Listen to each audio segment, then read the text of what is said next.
ఎందుకంటే ఈ ప్రస్తుతం ఉన్న సమాజంలో ప్రస్తుతం ఉన్న కరెంట్ స్టేటస్ పరంగా చూసుకుంటే తెలంగాణ రాష్ట్రంలో ముఖ్యమంత్రి ఉన్నాడా లేడా అనే ఒక ఆ, భావాన్ని అయితే వ్యక్తపరుస్తా ఉన్నారు అందరు కూడా. ఎందుకంటే ఇక్కడ మన దరిద్రం ఏంటంటే ఎడ్యుకేషన్ మినిస్టర్ ఆయననే, తర్వాత హోంశాఖ మంత్రి ఆయననే, తర్వాత చీఫ్ మినిస్టర్ కూడా ఆయననే. ఇప్పుడు ప్రస్తుతం నడుస్తున్న ఉద్యోగాలకు నోటిఫికేషన్ సంబంధించి పోలీస్ శాఖలో ఉన్న నోటిఫికేషన్ భర్తీ చేయడానికి గాను అసలు ఎవరిని అడగాలో అర్థం కావట్లేదు. ఇక్కడ పోలీస్ డిపార్ట్మెంట్ వాళ్ళని అడగాల, పోలీస్ డిపార్ట్మెంట్ వాళ్ళు రెడీగా ఉన్నారు, ఫైల్ తీసుకుపోయి ముంగడ పెడుతున్నారు, కానీ సైన్ మాత్రం హోంశాఖ మంత్రి చేయాలా, చీఫ్ మినిస్టర్ చేయాలా.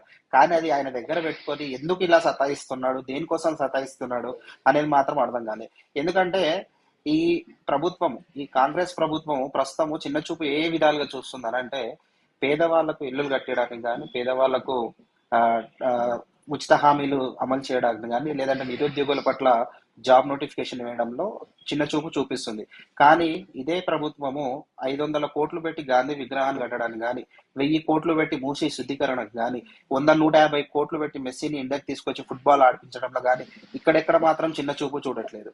ఇవన్నీ ఎక్కడ చిన్న చూపు అవుతున్నాయంటే పేద ప్రజలు, చదువుకున్న ఉద్యోగస్తులు కానీ, నిరుద్యోగులు కానీ వాళ్ళ జీతాలు పెంచడానికైనా, కొత్తగా ఉద్యోగాలు ఇవ్వడానికైనా ఇలాంటి విషయాలలో మాత్రం రేవంత్ రెడ్డి గారికి చిన్న చూపు అనేది అయితే ఖచ్చితంగా ఉంది. ఎందుకు అంటే ఇప్పుడు వెంకటేష్ గారు అన్నట్టు బల్మూర్ వెంకట్ గారు, మీరు నిజం, ఆయన 100% నిజం చెప్పారు. బల్మూర్ వెంకట్ గారు ఎమ్మెల్సీగా గెలవక ముందు పొద్దున్న నుంచి సాయంత్రం వరకు అశోక్ నగర్ లో పడి తిరుగుతుండే, లేదంటే క్యాంపస్ లో ఉంటుండే. ఎందుకంటే నన్ను గెలిపించండి, నేను కొట్లాడతా అన్నాడు. ఆఖరికి సీటు గద్దెనెక్కి కూర్చున్న తర్వాత అసలు ఉద్యోగులు ఎవరు, నిరుద్యోగులు ఎవరు, అసలు మీరెవరు అన్నట్టుగా ప్రవర్తిస్తున్న విషయం మనందరికీ తెలిసింది. ఆ తర్వాత కనీసం క్యాంపస్ వైపు కానీ, అశోక్ నగర్ వైపు కానీ, దిల్షుక్ నగర్ వైపు కానీ బల్మూర్ వెంకట్ ఒకసారి వెనక తిరిగి కూడా చూడడం లేదు. పైగా మరి పెద్ద పెద్ద మాటలు ప్రెస్ మీట్లలోనేమో మేము అది చేసినాం ఇది చేసినాం అని చెప్పుకుని తిరుగుతా ఉన్నాం. మరి ఏం చేసినారు, ఒకరైనా చూపియండి బాబు, ఎవరైనా ఏం చేసినానంటే ఒక్కడు కూడా చూపించే పరిస్థితిలో ఎవరు కూడా లేరు.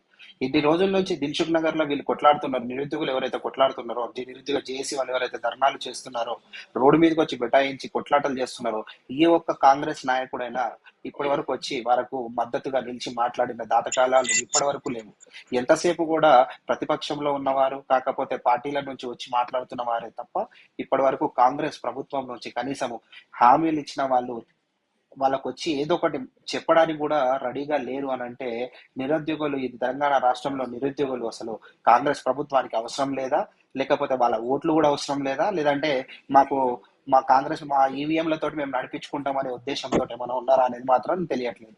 ముందుగా యువతను చూసుకుంటే ఈ రోజు 9,000 కోట్ల రూపాయలు ఫీజు రియంబర్స్మెంట్ బకాయిలు ఉన్నాయి సార్. అంటే దాదాపు 14 లక్షల మంది రానున్న ఉద్యోగస్తులు, నిరుద్యోగులు వీళ్ళంతా, ప్రస్తుతం ఉన్న నిరుద్యోగులు కాకుండా రానున్న నిరుద్యోగులు వీళ్ళంతా 14 లక్షల మంది స్టూడెంట్స్ పైన ఈరోజు భారం పడుతుంది. 9,000 కోట్ల రూపాయలు స్టిల్ పెండింగ్ లో ఫీజు రియంబర్స్మెంట్ లేక, విద్యార్థులు సర్టిఫికెట్లు తెచ్చుకోలేక, వేరే కాలేజీలలో జాయిన్ కాలేక అస్తవ్యస్తకు గురవుతున్నారు. ఈ విషయం గురించి ఎవరైనా మాట్లాడుతున్నారా, ఈ విషయం గురించి ఎవరైనా డిస్కస్ చేస్తున్నారా అంటే ఈనాడులో కానీ, ఆంధ్రజ్యోతిలో కానీ ఫ్రంట్ పేజీలో చాయ్ పైసలకు గొడవడుతున్నారని చెప్పేసి ప్రింట్లు ఇస్తున్నాడు. ఇది ఎక్కడ సిగ్గుచేటు సార్? సిగ్గుగా ఉంది తెలంగాణలో బ్రతుకుతున్నందుకు, సిగ్గుగా ఉంది తెలంగాణలో నమ్మి ఓటేసినందుకు. ఇలాంటి దౌర్భాగ్య పరిస్థితి వస్తుందని అస్సలు అనుకోలేదు, ఊహించుకోలేదు ఎవరు కూడా. కానీ తప్పదు, మనం ఓటేసి తప్పు చేసాం, మనం ఓటేసి ఈ బాధని ఖచ్చితంగా మనం అనుభవించాలి. కానీ ఖచ్చితంగా మేము ఇప్పటికీ డిమాండ్ చేస్తున్నాం, ఇప్పుడు కూడా నిరుద్యోగుల పక్షాన 110% నిలబడతాము. మీరు ఇచ్చిన కమిట్మెంట్, మీరు 2 లక్షలు కాదు కదా, కనీసం ఈ 19,500 జాబ్ నోటిఫికేషన్ 110% మీరు రిలీజ్ చేయాలి. ఈ 5,000 రిలీజ్ చేసి మీరు ఎంతమంది యువకుల మధ్యలో గొడవ పెట్టాలని చూస్తున్నారు, ఎంతమంది కులాల మధ్య, రిజర్వేషన్ల మధ్య గొడవ పెట్టాలని చూస్తున్నారు ఈ 5,000 పోస్టులతోటి? రేపు పొద్దున డిస్టిక్ కి 2 నుంచి 3 పోస్టులు వచ్చినప్పుడు ఎంతమంది రిజర్వేషన్లు ఉన్న వాళ్ళు కొట్టుకొని చావాలా? ఒక తెలివైన వాడు చదువుకొని కష్టపడి ఉద్యోగం తెచ్చుకునే సమయంలో రిజర్వేషన్ ఉన్నవాడికి జాబ్ వచ్చిపోతుంది, వాడు ఫీల్ కాడా, వాడు బాధపడడా? ఎందుకు? నువ్వు ఇస్తే 19,000 ఉద్యోగాలు నీ దగ్గర ఖాళీ ఎన్నునే అన్ని, అంతే తప్ప లేదు నేను ఏదో వచ్చిన పేరంటానికి తీసుకో ఇంత అన్నట్టుగా 5,000 ఇస్తా 3,000 ఇస్తా. ఎవరు కావాలి 5,000 3,000? 15 లక్షల మంది స్టూడెంట్స్ ఉన్నారు, 15 లక్షల మంది అన్ఎంప్లాయిడ్ ఉన్నారు. దేనికోసం ఇదంతా? నువ్వు ఆడుతున్న నాటకాలు, నువ్వు చేస్తున్న నాటకాలు అన్ని కూడా ప్రజలందరూ గమనిస్తా ఉన్నారు. తెలంగాణ ప్రభుత్వము మీద మీరు మీరు చేస్తున్న అవకతవకలు అన్ని కూడా గమనిస్తున్నారు. మీ కమిషన్లు రైట్. ఏమున్నాయి అవన్నీ కూడా గమనిస్తా రైట్. ఉన్నారు. దాని మీద ఖచ్చితంగా చర్యలు రైట్. తీసుకునే రోజు వస్తది. ప్రజలు బుద్ధి చెప్పే రోజు, స్టూడెంట్స్ బుద్ధి చెప్పే రోజు, నిరుద్యోగులు బుద్ధి చెప్పే రోజు ఖచ్చితంగా ముందు.